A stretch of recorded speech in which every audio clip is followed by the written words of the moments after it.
Hello YouTube, De-bodgery here. Welcome to EV Components Review. There is an individual that works for Moto, Jay Akamura, or if he doesn't work for them, he sure acts like he does. Anyway, he's one of the many KO fanboys that has nothing to say other than character assassination. Never deals with facts, never addresses facts ever. Just simply slams me as a person and my character and what I do. So anyway, his latest epithet is that I damaged this armature. Yes, that I did it. So anyway, there is the split on there. I'm just going to spin it down real slow on camera. So yeah, you can see that the FSPEC armature is exactly like you have seen on camera. Here, I'll flip it over and do it from the other end too. Yeah, it's exactly as I've shown in my teardowns. No changes whatsoever.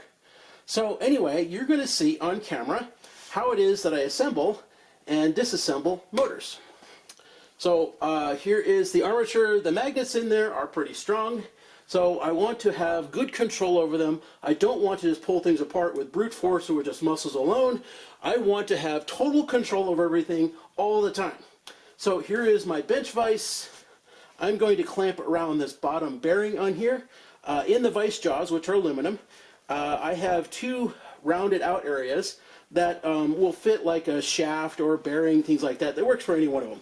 So I don't want to have the armature touch the vise. I want to just be hanging on to the bearing. So that's what I'm doing. I am getting the bearing centered up in that groove I put in there. And once I have it, you see, it spins just fine. Get it a little bit tighter. Still spins just fine. Now it's locked in there. Bearings going to hold everything. This is a very stable armature. Alright, so now the FSPEC stator is going to get lowered on top of this. So here's the end of the shaft, and there is a little dimple cut in here on purpose. This is so that you can do exactly this with motors. So you've got a place that you can locate your puller or other press device into. So here is my three-jaw puller, and it's got this little nipple on the end of it right here. That will, go into that little hole in the end of the armature. So what I'm going to do now, I'm sorry, this is kind of hard to see, and before I do that, let me show you the stator too. So just to be sure, as you can see, I've added red shellac to this side. The other side, you can't see it, but you've seen that already. I've added shellac to that too. But here it is.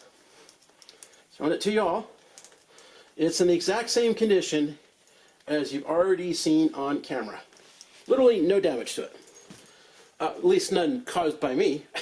So now I'm going to set this down and I'm going to situate the three-jaw puller around it.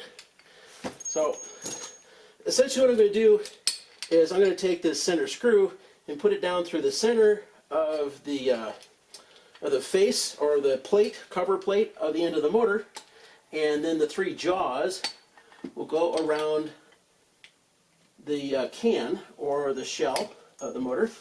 There's two of them. Yep. I also have to hold it up, otherwise I lose my locations. There we go. And there's the third one. Now that that's done, I can pick the whole thing up by the three-jaw puller. Alright, now this is probably the trickiest part. So that little nipple on the end of the screw has got to go into that little hole in the end of the shaft.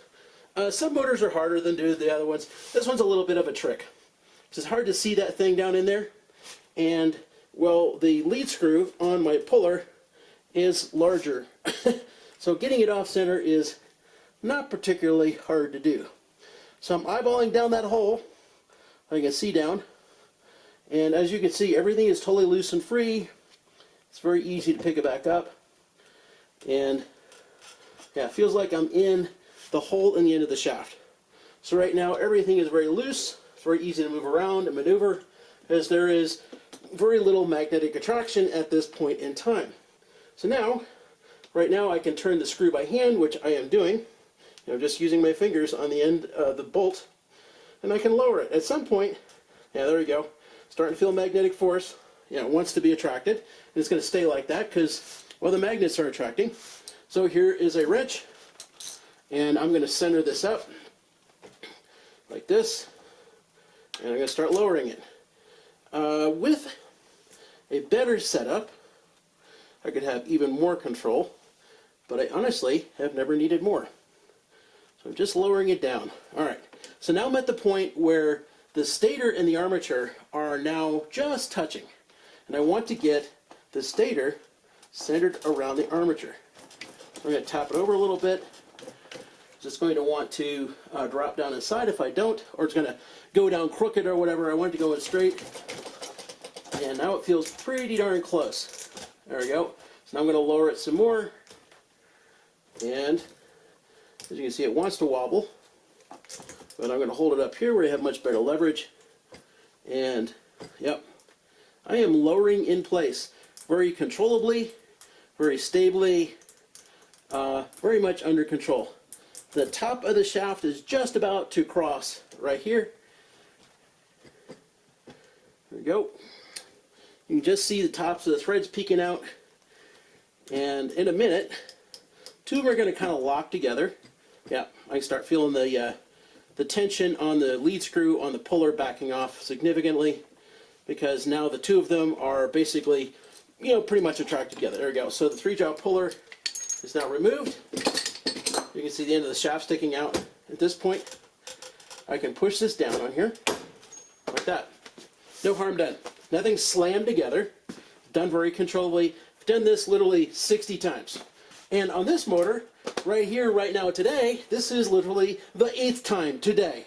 I wanted to be sure of doing this over and over and over again, and then record it so that you got to see that zero damage has happened, despite the fact that this is now the 8th time. And as you can see, it now well spins on that bearing. So, now it's in place. Now I'm going to take it back off again. So, here's the 3-jaw puller.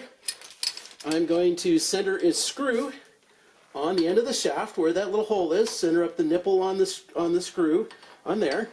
And now that the motor has shifted, or the armature has shifted down some, I have to pull the screw back some more to get its 3 jaws underneath the edges of the motor housing. There we go. And now it's hand tight. I can't move it anymore because I've got a lot of tension, from the magnets. So here's my wrench again. This time I'm going to undo it. Right here on camera. Backing it off. Very controllably pulling the armature out of the stator. This is a fairly mundane thing to do that I have done many, many times, and now for the, whatever it is, the 9th time in the last hour on this motor. Yep. So, pulling it off, it's very controlled. It's not very hard to do. No brute force needed. It's all handled very concisely and under very high control thanks to the 3-jaw puller. This works exceedingly well. As you can see, it's now getting very loose because the stator wants to wobble around a lot. There we go. Now I am completely off. Or really close to it. Yeah, really close. There we go. Now it's really eased off. Set the wrench aside, and I'm just going to lift this right off. There we go. No problem. And let me get the 3-jaw puller extricated from the stator. There we go. Set that aside.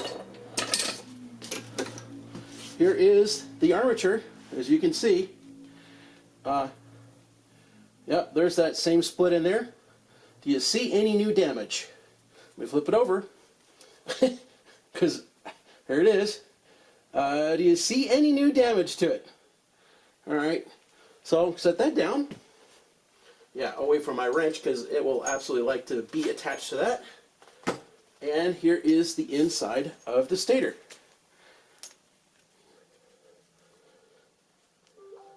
Do you see any new damage?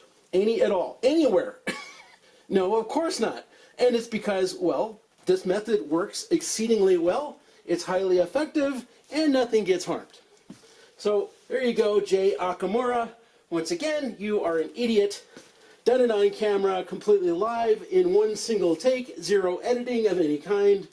Once again, Jay Akamura. Your spurious comments, your personal attacks on me and my character are complete BS. Again, you are a moron, Jay Akamura.